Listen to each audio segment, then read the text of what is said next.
Is there any particular story or memory that makes you laugh every time you think of Elvis? I remember when Elvis gave me my tour bus. He was, of course, one of my closest and dearest friends from the time I was 15 until he passed.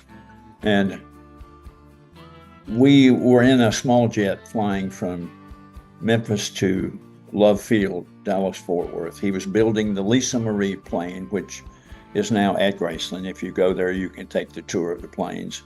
But the small plane, the little small jet next to the Lisa Marie there now at Graceland, was the plane we were on. He had just bought that plane.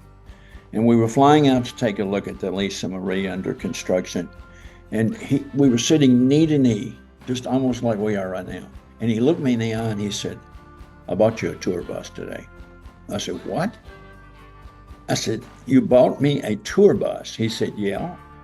I sent J.D. Sumner and Larry Strickland." Of course, Larry wound up marrying Naomi Judd. He said, I flew them up to North Carolina to pick you up a bus and bring it back to you."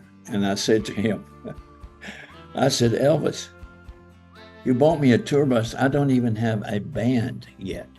And he said, "Now look, T, I'm going to buy the bus, but I ain't paying for no darn band." So that was a big laugh. And I'll never forget that laugh that day with him sitting on the small jet when I thanked him for the bus. And he told me he wasn't going to pay for the band, but he'd buy the bus. So there was a lot of moments with him, Michael, that always ring in my ears from day to day. I miss him so much. He was a great, wonderful human being.